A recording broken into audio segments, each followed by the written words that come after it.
तो देखिए, हरिद्वार में मनसा देवी मंदिर मार्ग पर हुआ दर्दनाक हादसे के बाद सीएम पुष्कर सिंह धामी ने धार्मिक स्थलों पर बढ़ती भीड़ को देखते हुए बुनियादी व्यवस्थाओं में सुधार के निर्देश दे दिए हैं। अब मुख्यमंत्री ने अधिकारियों से कहा है कि राज्य के प्रमुख धार्मिक स्थलों का सुनियोजित विकास किया जाए, क्योंकि इसी तरह के मुद्दे और इसी तरह की बात कल तक कांग्रेस पार्टी कर रही थी, जिस पर खूब जोरों के साथ सियासत हुई थी। खास पैनल हमारे साथ जुड़ा हुआ है, जिनसे सभी का परिचय करा दें। हनी पाठक जी हमारे साथ जुड़ चुकी है, बीजेपी की प्रदेश प्रवक्ता अमेंद्र बिष्ट जी जो कि कांग्रेस के वरिष्ठ नेता हैं हमारे साथ जुड़े हुए हैं, दीपक रावत केंद्रीय प्रवक्ता यूकेडी और संजय नागपाल जी वरिष्ठ पत्रकार। आप चारों का बहुत स्वागत हिंदी खबर में। शुरुआत बिष्ट साहब मैं आप ही के साथ करना चाहूंगी, चूंकि कल तक कांग्रेस पार्टी का यह कहना था कि मंदिरों में व्यवस्थाएं नहीं की गई है, मंदिरों में इतनी अव्यवस्था इतना ज्यादा हो चुका है कि वो क्राउड मैनेज नहीं कर पाता है। अब ऐसे में सीएम पुष्कर सिंह धामी की तरफ से आला अधिकारियों को निर्देश दिए गए, जो व्यवस्थाएं हैं उनको ठीक किया जाए। अब कांग्रेस पार्टी पूरी तरह से संतुष्ट है?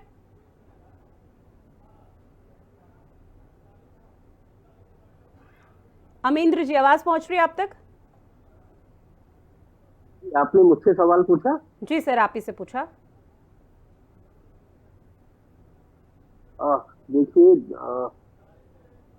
हम बिल्कुल भी किसी बात से संतुष्ट नहीं है। आप देख रहे हैं कि किस तरह से जो ये हरिद्वार की कल घटना है, ये बहुत दुर्भाग्यपूर्ण है और मानव जनित घटना है। ये कोई ऐसी कोई घटना नहीं है जो कोई आपदा के रूप में आई है, ये मानव जनित घटना है और इसके लिए प्रशासन पूरी तरह से जिम्मेदार है। वो चाहे पुलिस प्रशासन हो, चाहे वो जो भी पूरी व्यवस्थाएं जो वहां मंदिर प्रशासन की देख रहे हैं, चाहे उनके स्तर पर ये हुआ हो। और न केवल मंदिर सुरक्षित है, बल्कि उत्तराखंड में अभी आपने पिछले कुछ दिनों में देखे कि किस तरह से विद्यालय में छत गिरने से एक बच्चे की मौत हो गई। मुख्यमंत्री जी जिस जनपद से विधायक चुन करके आते हैं वहीं की ये घटना है।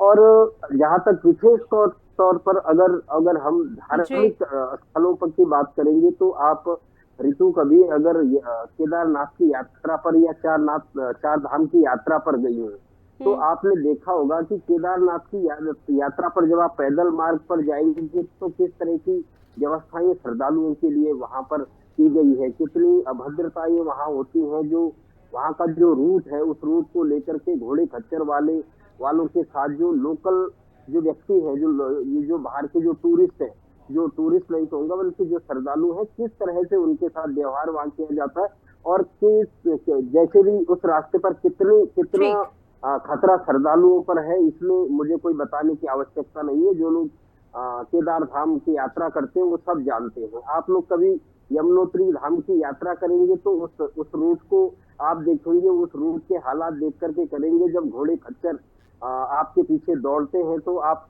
पर कितना खतरा है, इसको लेकर के आप जानते हैं। और मुझे हैरानी होती है कि जब भी उत्तराखंड में कोई इस तरीके की घटना होती है तो मुख्यमंत्री वहां पर प्रकट हो जाते हैं।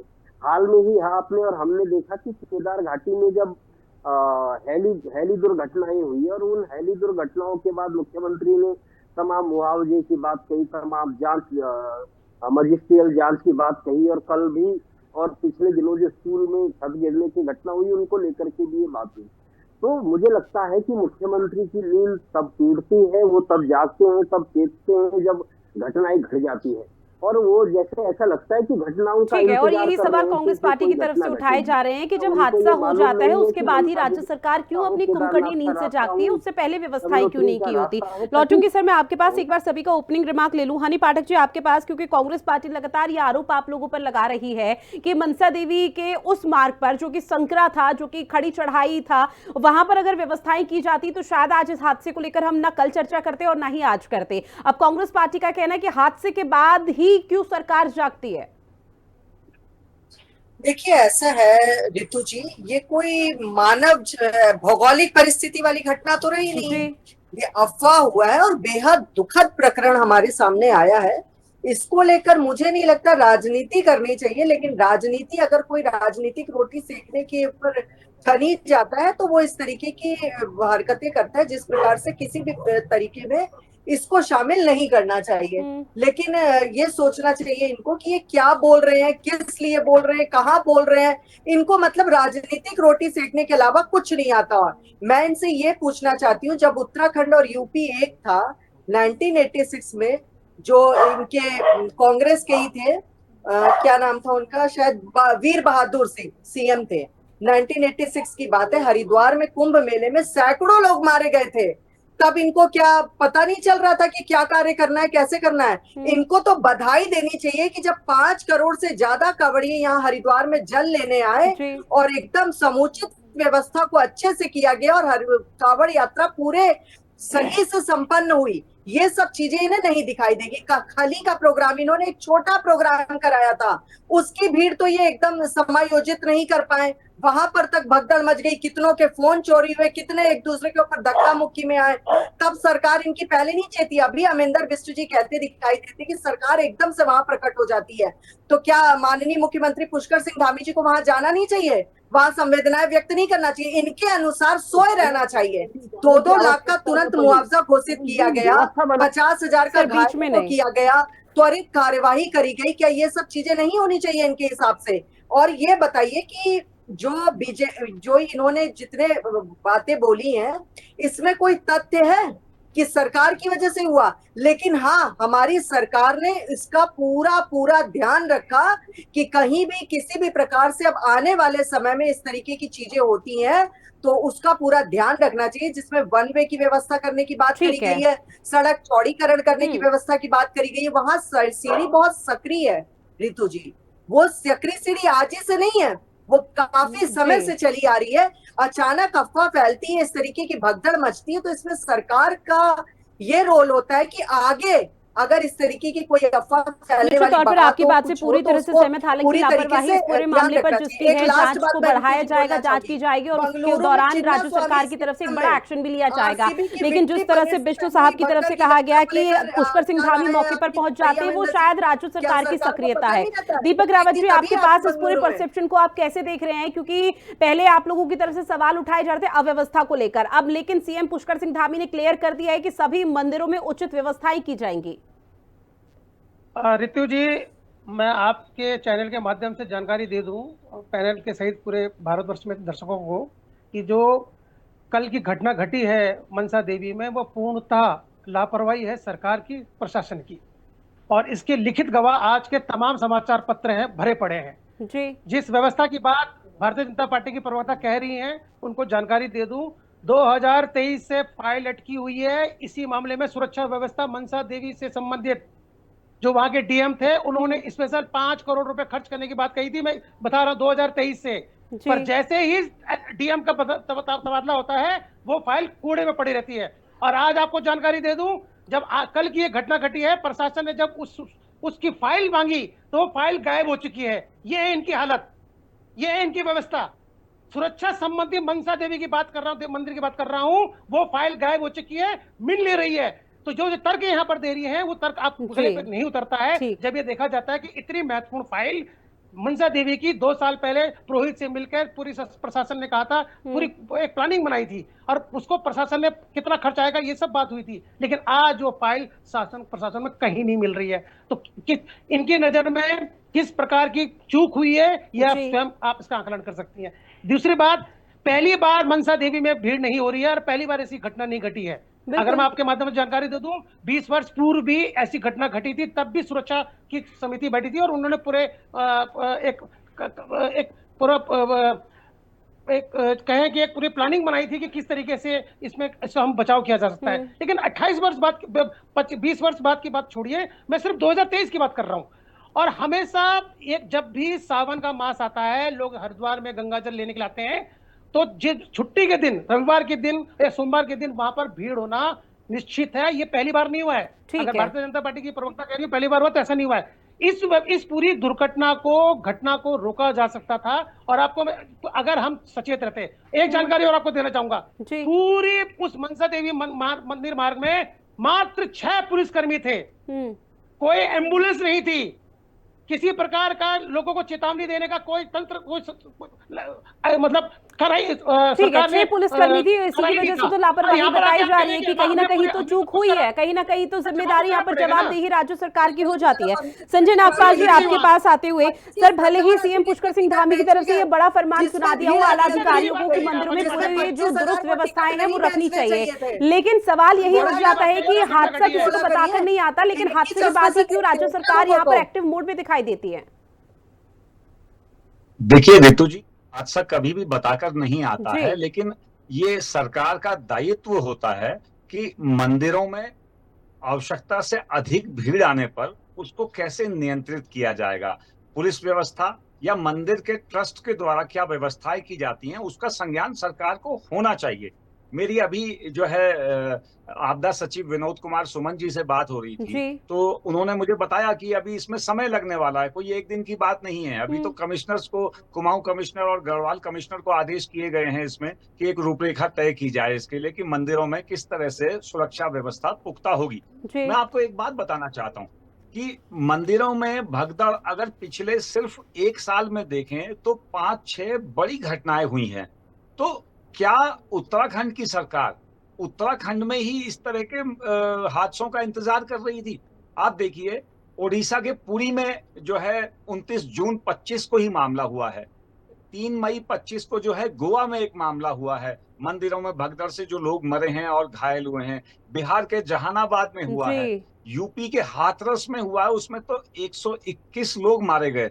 आप देखिए, किसी चीज से सरकारें सीखना नहीं चाहती हैं। ये बड़े दुर्भाग्य की बात है।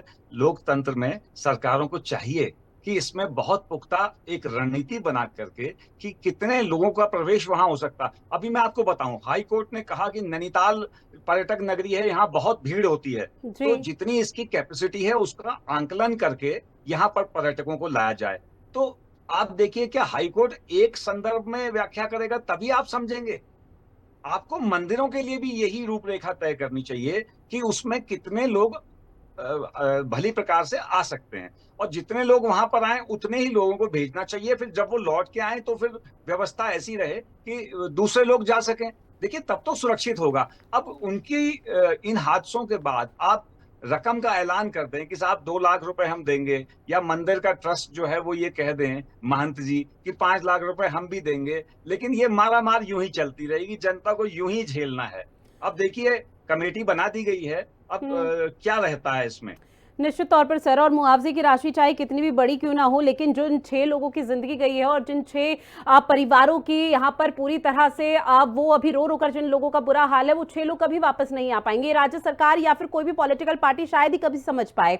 अमिंदर बिष्ट जी, अपनी बात रखिए सबसे पहले आप। क्योंकि मैं ये कह रहा था कि अभी संजय भाई ने बहुत सारी घटनाओं का जिक्र किया, और हैरानी इस बात की है कि वो हाल की ही घटनाएं, वो कोई पुरानी घटनाएं जी। वो 22, 23, 24, 25 की घटनाओं की बात कर रहे हैं। लेकिन ये जो भाजपा की प्रवक्ता मिस पाठक या मिसेस पाठक यहाँ बैठी हैं, उनको 1986 याद आ रहा है, वीर बहादुर सिंह की सरकार याद आ रही है। वो दौर याद आ रहा है जब इनकी पार्टी भी नहीं बनी है, लेकिन उनको हाथरस याद नहीं आ रहा, उनको उड़ीसा का पुरी याद नहीं आ रहा, उनको कोई भी ऐसी घटना याद नहीं आ रही जो आंखें बंद करके दरअसल इन घटनाओं का को स्वीकार करना चाहते हैं। वो चाहते हैं कि लोग मरते रहें, लेकिन भारतीय जनता पार्टी को बचाना है। उनके राज में जो प्रशासनिक और पुलिसिया असफलताएं हैं उनको छुपाना है। तो निश्चित तौर पर हम इस मुद्दे पर राजनीति नहीं कर रहे। हम नहीं चाहते कि इस मामले में कोई राजनीति हो। लेकिन सर, कांग्रेस पार्टी का तो सबसे पहले रिएक्शन सामने आया कि राज्य सरकार का फॉल्ट है। अगर ये तस्वीरें आज मनसा देवी मंदिर से सामने आ रही तो कल को शायद कोई और मंदिर भी हो सकता है। फिर उसके बाद आप लोग ये कह रहे हैं कि हम राजनीति नहीं कर रहे। राजनीति नहीं है तो और क्या है ये? देखिए, हम राजनीति कहाँ कर रहे हैं। मैंने अगर 4 धाम यात्रा की व्यवस्था को आपके चैनल के माध्यम से अगर कहने का प्रयास किया, उसमें राजनीति कहाँ है। हमने अगर मनसा देवी की जिस बात को लेकर के हम कह रहे हैं कि मुख्यमंत्री अगर आज चेत रहे हैं, कल इस बात को क्या उनके संज्ञान में नहीं था? दीपक भाई ने आपको बताया कि किस तरह से करोड़ों रुपए के बजट की फाइल वहां को लेकर के तैयार थी, लेकिन ये करने को तैयार नहीं है। अब अगर मुख्यमंत्री कह रहे हैं कि हम ऐसा करेंगे तो अब तो करेंगे क्या? आप 8 लोगों के जान जाने का इंतजार कर रहे थे, उसके बाद करेंगे? और ऐसा यही नहीं हो रहा है। मैंने बहुत सारी घटनाओं का उल्लेख किया। मैंने 4 धाम यात्रा के दौरान जो लोग मारे गए हैं उसमें प्रशासनिक लापरवाही जो हुई है उसका जिक्र किया। तो उसके बाद आप क्यों चेतते हैं? पहाड़ों में जो बस दुर्घटनाएं होती है, क्या आपने ऋतु आज तक सुना कि किसी मजिस्ट्रेटियल जो जांच हुई है उसका कोई नतीजा आज तक आया हो, उसके घटना का कारणों का पता चला होगा? कभी आपको पता नहीं चलेगा। इनको घटना के बाद चेहरा चमकाने के लिए मौके पर खड़ा होना है। और आपने तो देखा है कल मनसा देवी प्रकरण में किस तरह मुख्यमंत्री जी जब वहां पर गए और किस तरह से राहत के जो कार्य थे वो किस तरह से बाधित हुए, तो इनको राजनीति करनी है, ये वहां राजनीतिक करने के लिए खड़े होते हैं। अच्छा ठीक है सर, हनी पाठक जी से मैं जवाब लूंगी, लेकिन उससे पहले मैं एक रिएक्शन आपसे भी लूंगी। अमेंद्र जी सर आवाज पहुंच रही है सर। हनी पाठक जी से मैं आपके सवालों का जवाब जरूर लूंगी, लेकिन उससे पहले एक रिएक्शन आपसे ये भी कि पुष्कर सिंह धामी वहां पर पहुंचे, ये राज्य सरकार की एक्टिवनेस है या फेल्योर माना जाए इसे? क्योंकि पुष्कर सिंह धामी अगर वहां पर नहीं पहुंचते उस हादसे वाली जगह पर या घायलों का हालचाल नहीं जानते, तब आप ही लोगों की पार्टी कहती कि देखिए कितनी लेट लतीफी सरकार है, अभी तक मुख्यमंत्री पुष्कर सिंह धामी ने संज्ञान नहीं लिया। तो ये आप लोगों की नजर में क्या सही है या गलत है? किसी भी जनप्रतिनिधि को, चाहे वो मुख्यमंत्री हो, मंत्री हो, विधायक हो, उनको घटना स्थल पर जाना चाहिए। हाँ। लेकिन उस पर राजनीति करना, उसको इस रूप में प्रचारित करना कि अति सक्रियता है, क्या अति सक्रियता है? एक जनप्रतिनिधि का कर्तव्य है वहां पर जाना, लेकिन आप वहां पर जाने से बड़ा सवाल क्या है रितु? बड़ा सवाल ये है कि आप ऐसे धार्मिक स्थल जो खतरे में है, जो मंदिर खतरे में है, जो विद्यालयों की छतें गिरने को आमादा हुई पड़ी है, आप उनको बचाने के लिए क्या कर रहे हैं? हरिद्वार को लेकर के खुद दीपक भाई ने ठीक है सर, ठीक है। हनी पाठक जी जवाब दीजिए कांग्रेस पार्टी के सवाल का। और ये कह रहे मंदिर खतरे में, विकास मंत्री जो दो तरफा बात कर रहे हैं क्या? दो मुंह है साफ वाली बात मत करिए। क्या वहाँ के जो विधायक है मदन कौशिक, ठीक है सर, अब सुन लीजिए बीजेपी आप ही के सवालों का जवाब दे रही है। अमरिंदर बिष्ट जी ठीक है सर, सुन लीजिए। हनी पाठक जी अपनी बात रखिए। देखिए रितु जी ये कह रहे हैं कि मंदिर का हाल नहीं देख रही है, तो ये तो यही आरोप लगाते हैं कि मंदिर ही मंदिर देखती है भाजपा। अब ये कह रहे हैं यहाँ पर मंदिर क्यों देख रही, मंदिर भी नहीं देखती है। तो पहले ही अपना माइंड सेट करे कि ये बोलना क्या चाहते हैं। अभी इससे पहले ओपनिंग कमेंट में कह रहे थे कि धामी जी वहां पर तुरंत पहुंच गए जाते हैं। अरे जब कोई हादसा होगा तो वो मुख्य सेवक होने के नाते वो नहीं जाएंगे तो आप जाओगे ये बताओ। और बेंगलुरु के बारे में भी थोड़ी जबान खोल लो, उसमें क्यों चुप बैठे हो आप? अमरिंदर बिष्ट जी थोड़ा जान लो चीजें क्या होती है क्या नहीं होती है। एसी रूम से बाहर निकल जाओ, एसी रूम से बाहर निकल जाओ।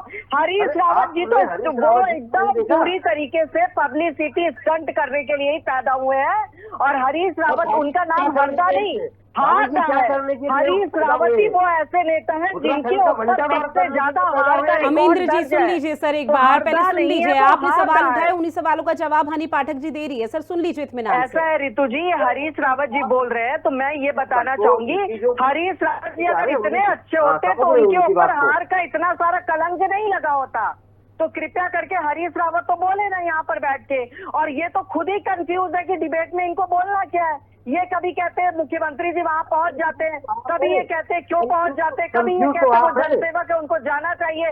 तो पहले अपना माइंड सेट करिए। मुझे लगता है आपको मानसिक प्रॉब्लम हो गई है, साइकोलॉजिस्ट को दिखाइए, वो बहुत ज्यादा जरूरी है आपके लिए। और दूसरी बात मैं रितु जी ये कहना चाहूंगी, हमारे मुख्य सेवक, मुख्यमंत्री नहीं वो मुख्य सेवक का कार्य कर रहे हैं। उन्होंने पूरी तरीके से मामले की गंभीरता को समझते हुए भीड़ प्रबंधन, श्रद्धालु पंजीकरण, पैदल मार्गों और सीढ़ियों का चौड़ीकरण, अतिक्रमण हटाने का कार्य पूरे तरीके से करना शुरू करने की बात कह दी है।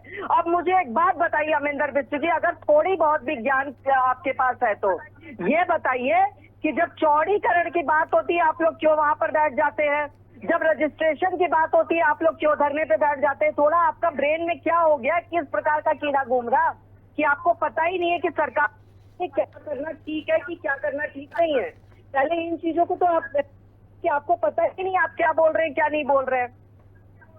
ठीक है अमरिंदर जी जल्दी से अपनी बात रखिए, उसके बाद मैं दीपक रावत जी का रुख करूंगी।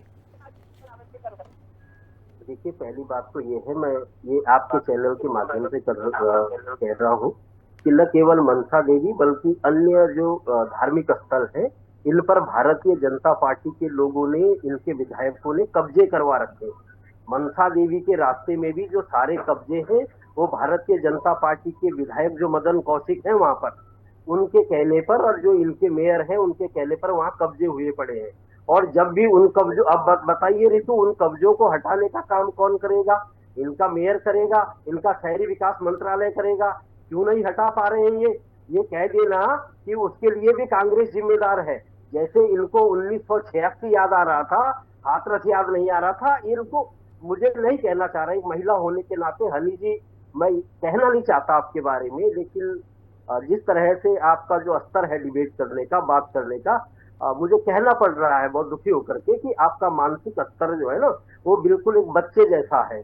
आपको आपको जो जानी गई है, आज जानी गई है, आपको उस पर शर्म नहीं आ रही है। उस पर जो प्रशासनिक लापरवाही हुई है उस पर आपको शर्म नहीं आ रही है। आपको तो सिर्फ इस बात की चिंता है कि आपको अपनी पार्टी का जो फेल्योर है ये इस पूरे मामले में, ठीक है, पार्टी की इमेज कहीं गलत नहीं होनी चाहिए, इस तरह का आरोप यहाँ पर हनी पाठक जी और पूरी बीजेपी पर लग रहा है। दीपक रावत जी, लेकिन सवाल सिर्फ ये कि हादसे किसी को वाकई में बताकर नहीं आते, लेकिन जब हादसे हो जाते हैं तो निश्चित तौर पर वो बहुत दुखद रहते हैं, और उसी को लेकर अब कोशिश ये राज्य सरकार की है कि इस तरह के हादसों की पुनरावृत्ति ना हो। अब सरकार का ये कहना है कि भाई हादसों की पुनरावृत्ति ना हो, इसका विशेष ध्यान हम रखेंगे, हमारे आला अधिकारी रखेंगे, लेकिन आने वाले समय में किसी भी तरह से कोई अनहोनी ना हो, इस चीज को लेकर भी सजग रहना हर किसी के लिए जरूरी है। रितु जी, कल के हादसे के बाद आज सरकार ने तमाम तरीके के सुरक्षा उपायों पे एक समिति बनाई है और उस पे समीक्षा करने की बात करी है। मैं आपको उदाहरण देता हूं, क्या केदारनाथ में हेलीकॉप्टर हादसे इसी साल हुए? पिछले वर्ष नहीं हुए? लेकिन जब 1 महीने में 6 हादसे हो गए तब जाके एसओपी बनी है। विडंबना है इस प्रदेश की कि 25 वर्ष बीतने के बाद भी और लगातार भारतीय जनता पार्टी के दूसरे शासन के बाद भी एसओपी अब बनी है जब हादसे हुए। तो अगर विपक्ष कहता है कि हादसों के बाद सरकार कुंभकर्णी नींद से जागती है, तो क्या गलत बोल रहे हैं रितु जी? ये जो घटना, ये जो कल के मनसा देवी की जो घटना है, हमारा कहना है कि आपको पता था कि हर साल सावन के महीने में वहां भीड़ आती है, पहली बार नहीं आई है, पहली बार ऐसा नहीं हुआ है कि कल एक भीड़ आई हो। तो अगर आपके पास जानकारी थी, शासन प्रशासन के पास पूरी जानकारी होती है, तो आपको पूरी व्यवस्था करनी चाहिए थी। पूरी जगह अगर 6 पुलिसकर्मी के ऊपर आपने सुरक्षा व्यवस्था संभाल दी, एम्बुलेंस नाम की कोई चीज वहां थी नहीं, सुरक्षा लोगों को दिशा निर्देश देने की कोई व्यवस्था नहीं थी, तो ये गलतियां किसकी है रितु जी? इसकी ये विपक्ष की गलतियां है। घटना होने के बाद अगर आज आप सचेत हो रहे हैं, तो ये तो कोई भी सरकार, आज अगर भारतीय जनता पार्टी की सरकार है, कल अगर कांग्रेस की सरकार होती, यूकेडी सरकार होती, जो सरकार राज्य में शासन कर रही होती, घटना के बाद उसके मुख्य सेवक का वहां पहुंचना एक नैतिकता है और कर्तव्य है।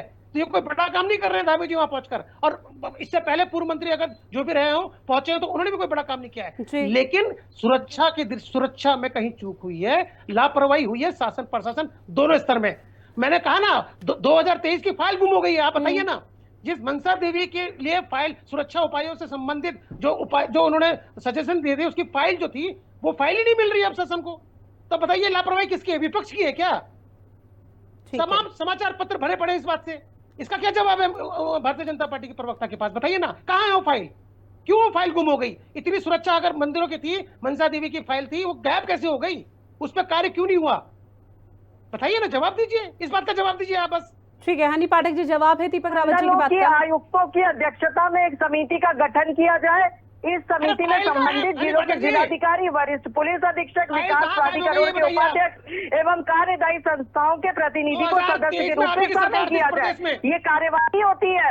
मिट्टी का तेल कान से निकालिए और जो मैं बोल रही हूँ उसको सुनिए। मुख्यमंत्री ने ये भी कहा कि इन मंदिरों में भीड़ प्रबंधन नहीं, लेकिन हनी पाठक जी अभी फिलहाल विपक्ष आपसे ये पूछ रहा है कि 2023 में जो फाइल यहाँ पर मनसा देवी मंदिर के लिए बनी थी, वो फाइल कहाँ है? वो फाइल अभी तक किसी को कुछ नहीं आता पता। स्थिति देखिए, जवाब नहीं है इनके पास जनता को देने के लिए। मैं जवाब दे तो नहीं, आप कान में से मिट्टी का तेल तो निकालिए।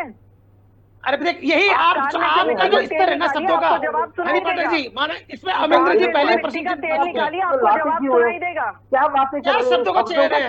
क्या हो गया? ये जब से भारतीय जनता पार्टी के आपको जवाब देख करके तो क्या हो गया? रितु जी ठीक है सर, क्योंकि मैं का सिलसिला बाद में शुरू करेंगे। संजय नागपाल जी आपके पास आते हुए, सर आप कुछ कह रहे थे, पहले आप अपनी बात कंप्लीट कीजिए, उसके बाद सवाल पूछूंगा। तेल तूल की बातें मैं ये कह रहा था कि ये राजनीतिक उठापटक तो चलती रहती है, लेकिन सरकारों को इसमें एक्टिव होकर के पार्टिसिपेट करना चाहिए कि कैसे जो है श्रद्धालुओं की उसको नियंत्रित कर सकें, कैसे अच्छे से उनको दर्शन कराए जा सकें। एक सामाजिक कार्यकर्ता हैं जेपी बड़ौनी साहब, तो वो तो ये कह रहे थे कि उन्होंने पूरा का पूरा प्रशासन की भारी असफलता इसे करार दिया। उन्होंने कहा कि उच्च न्यायालय ने कलेक्टर और एसएसपी को जो है इस मंदिर व्यवस्थाओं के लिए विशेष जिम्मेदारी जब दी है, और अब क्या कह रहे हैं एसएसपी प्रवीण डोभाल और डीएम वहां मयूर दीक्षित क्या कह रहे हैं? वो कह रहे हैं कि जिसने अफवाह फैलाई उसके खिलाफ कार्रवाई होगी। ठीक है, ये एक पार्ट है, लेकिन आप दूसरा पार्ट देखिए कि वहां अनावश्यक इतनी भीड़ कैसे पहुंच गई। ये फेलियर किसका है? ये तो निश्चित तौर सरकार पर। का ही फेलियर है ना। तो सरकार को चाहिए कि चलिए इससे भी सबक लेकर के आगे और मंदिरों के लिए, सभी मंदिरों के लिए, प्रदेश के सभी मंदिरों के लिए ऐसी पुख्ता नीति बनाएं जिससे सुरक्षा भी हो। अब एसएसपी अगर जिम्मेदार हैं तो पुलिस वाले 6 ही क्यों हैं? क्यों नहीं देख पा रहे हैं कि वहां भीड़ इतनी बढ़ रही है? ये दोष तो प्रशासन और शासन दोनों का ही कहलाएगा। सर, साथ ही इससे जुड़ा हुआ एक सवाल ये भी कि चूंकि देखिए भौगोलिक स्थिति में अगर समझने की कोशिश करें देवभूमि उत्तराखंड को, तो उत्तराखंड के कई ऐसे इलाके, कई ऐसे जिले हैं और कई क्षेत्र ऐसे हैं जो कि भौगोलिक स्थिति में बहुत बेहद खतरनाक है। जैसे जैसे विकास हो रहा है वैसे वैसे चीजें और ज्यादा बिगड़ रही हैं। ये हम सभी को मानना जरूरी है क्योंकि कई वैज्ञानिक और विशेषज्ञ इस बात का यहाँ पर जिक्र कर चुके हैं। लेकिन जब भौगोलिक स्थिति में निश्चित तौर पर जब कई मंदिर ऐसे हैं जो कि खड़ी चोटी पर है, ऊंची चोटी पर है, खड़ी चढ़ाई है, संकरे रास्ते हैं, तो क्या राज्य सरकार को पहले से इंतजाम नहीं करने चाहिए थे? अब हादसा हुआ है देवभूमि में तो निश्चित तौर पर राज्य सरकार की जवाबदेही हो जाती है फिर ज्यादा। बिल्कुल राज्य सरकार की ही जिम्मेदारी है। प्रशासन को मुस्तैद रखेंगे और राज्य सरकार उनसे फीडबैक लेगा, ये बहुत जरूरी है। आप ये देखिए ना कि मैं ये कह रहा था कि हाई कोर्ट ने जब आदेश किया है कि पर्यटक नगरी में, नैनीताल में व्यवस्थित तरीके से लोग आए जितनी इसकी कैपेसिटी है, तो उसके बाद जो है क्यों अनावश्यक इतना सभी जगह जो है वो पब्लिक को छोड़ दिया जा रहा है? धार्मिक क्षेत्रों में भी, मंदिरों में भी वही होना चाहिए कि जितनी कैपेसिटी है, जितने लोग आ सकते हैं उसके हिसाब से चलें। आप धर्म भीरू जनता को न बनाएं, ठीक है ना। ईश्वर पे आस्था और विश्वास रहना चाहिए। तो सरकार का ये दायित्व है कि अधिक से अधिक लोग जा पाए, लेकिन जितनी कैपेसिटी उसकी हो। ठीक है, हनी पाठक जी जल्दी से जवाब दीजिए। देखिए, संजय नागपाल जी ने अभी ये बात कही कि सरकार को हादसे के बाद कोई ऐसी व्यवस्था उठानी चाहिए। मैं इतनी देर से चिल्ला के यही बोल रही हूँ कि हमारे मुख्य सेवक, हमारे मुख्यमंत्री श्री पुष्कर सिंह धामी जी ने पूरी तरीके से इस चीजों को बड़ा सीरियसली लिया है, क्योंकि यही हमारी देवतुल्य जनता है जिसने हमें आशीर्वाद दिया है। उसके लिए उन्होंने दोनों मंडलों के आयुक्तों के अध्यक्षता में समिति का गठन भी किया है और मुख्यमंत्री जी ने यह भी कहा है कि भीड़ प्रबंधन, श्रद्धालु पंजीकरण, पैदल मार्गों और सीढ़ियों का चौड़ीकरण होगा, वन वे होगा और प्रमुख मंदिर भी चुने हैं जिसमें कि धार्मिक स्थल में हरिद्वार में मनसा देवी। लेकिन हनी पाठक जी, विपक्ष आपसे ये सवाल नहीं पूछ रहा है क्या कदम उठाए गए? विपक्ष ये सवाल पूछ रहा है कि ये कदम अब उठाए गए, इससे पहले ये कदम उठाए जाते तो शायद हादसे को लेकर चर्चा नहीं हो रही होती। तब तो इस बैठक में ये मीटिंग में ये सुन के कि आप ये चीज कह रहे हैं, आपको तो पहले इस चीज की जानकारी होनी चाहिए ना। ठीक है, राज्य सरकार की जवाबदेही बनती है। अगर वो जिम्मेदारी इस हादसे की नहीं ले सकती तो उलूल जुलूल बयान राज्य सरकार के तमाम नेता और प्रवक्ताओं की तरफ से भी सामने नहीं आने चाहिए। बहरहाल आप सभी मेहमान जुड़े, बहुत शुक्रिया उसके लिए, इस चर्चा करने के लिए। फिलहाल रुकेंगे छोटे से ब्रेक के लिए, फौरन हाजिर होंगे।